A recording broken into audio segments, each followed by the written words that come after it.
So you're jumping into the wild world of email marketing, but you have no idea where to start. I'm here to help with this video on sending emails that get opened.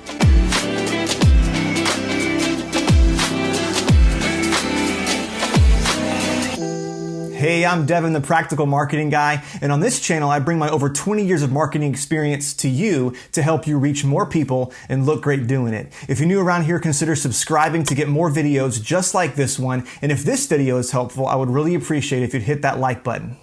Email marketing is a powerful asset in your company's overall marketing strategy. With over 300 billion emails sent every single day, an average open rate over 21%, and a 42-to-1 return on investment, yeah, you read that right. Email is well worth your effort. But sending the absolute best emails doesn't matter if they don't get opened. So we're going to jump right into some strategies that will help you increase your email open rates.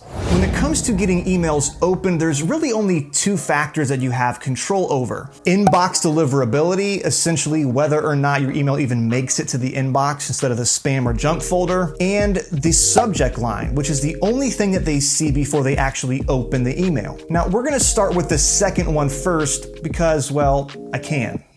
So when it comes to subject lines, there's a few rules to follow, and if you do, it will greatly increase your chances of getting your email opened. Number one, keep it short and sweet. Work really hard to get to the point using as few words as possible. Remember, a lot of people are going to be viewing their email on their phone, so there's a character limit before your subject line gets cut off. In fact, it's recommended to keep your subject 60 characters or less. Less than 40 is even better. As we move forward, I'm going to be showing you some example subject lines, and I will also show you how many characters are in that subject line so you can get an idea of what a subject will look like at 60 or 40 characters or less. The next best practice for subject lines is to use personalization. This means inserting the contact's name into the subject line. For example, you could send an email with a subject line that says, "An offer just for you, Devin."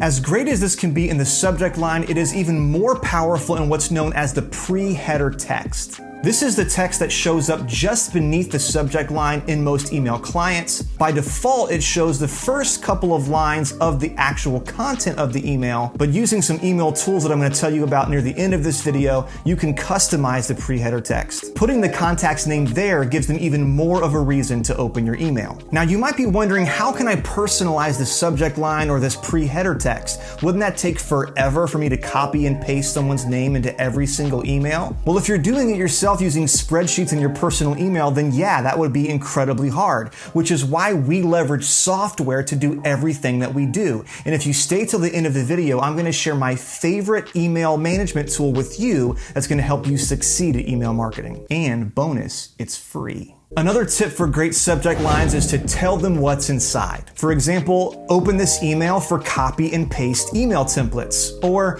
open this email and your Christmas shopping is done. Sometimes it's as simple as just telling them why they should open the email, what's in there for them. The next tip is to use numbers in your subject line. I'm not exactly sure why, but multiple studies have shown that subject lines with numbers in them have increased open rates. So rather than just saying that there's DIY projects in the email, tell them how many. There are 7 simple DIY projects inside. Or another example, 13 done for you Facebook posts. Another great method for effective subject lines is to pose a compelling question. Some examples here include looking for easy keto recipes? Look no further.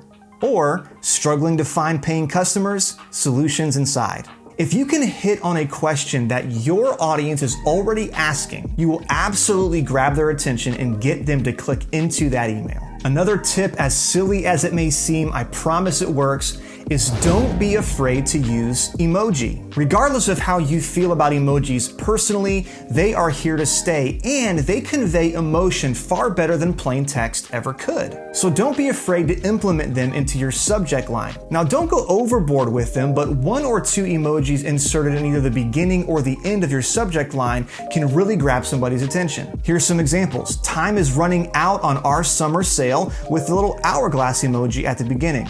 Or to reuse an earlier example, open this email and your Christmas shopping is done. And you add a little gift emoji and the checkbox emoji at the end.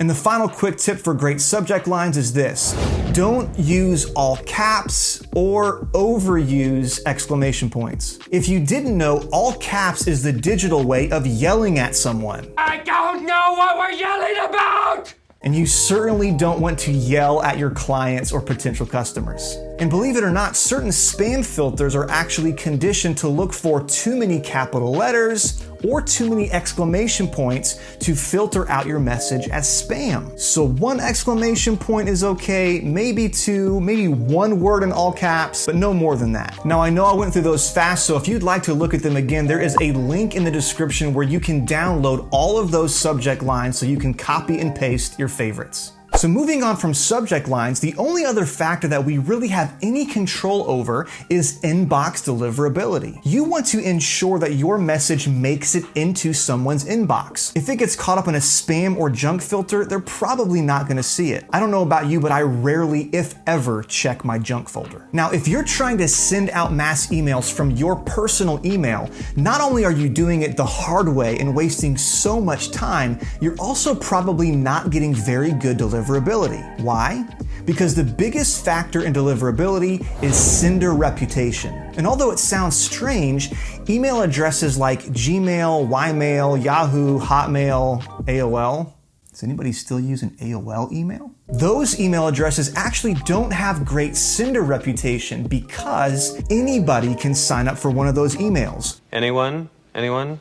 Literally anybody. So a great way to guarantee sender reputation and thereby good inbox deliverability is to use a reputable email management tool. There are several of them out there, things like Constant Contact, MailChimp, and so many more. And I have used just about every single one of them. And my personal favorite is called ConvertKit. I love ConvertKit because of all of their great tools, the beautiful templates you can make, and because it's free. Of course, they have paid tiers with more features, but you can start out and use their free account for a very long time before you need to upgrade. And when you're ready to upgrade, their paid accounts are reasonable and all of your contacts will already be in their system. Now, not only does using an email management tool increase deliverability, it also opens up all of these tools that we've been talking about through this video. Things like email scheduling, automation, and personalization. When you capture an email, if you also capture their name with it, you can use the email management tools like ConvertKit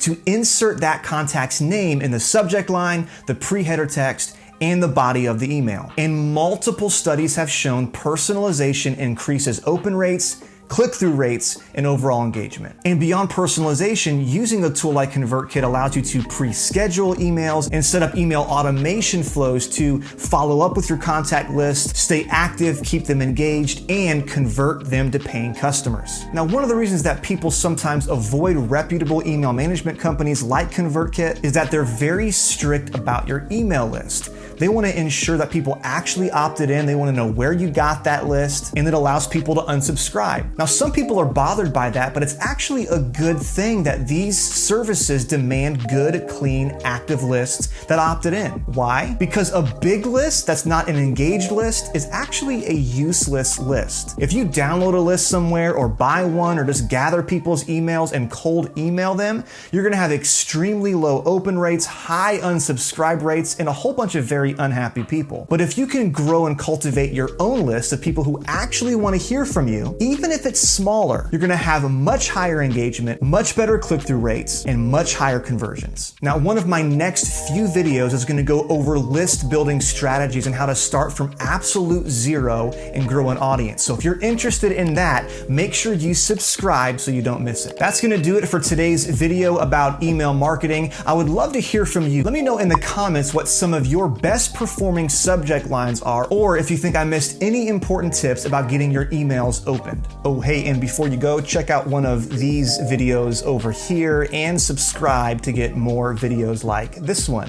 Thank you so much for watching. We will see you in the next video.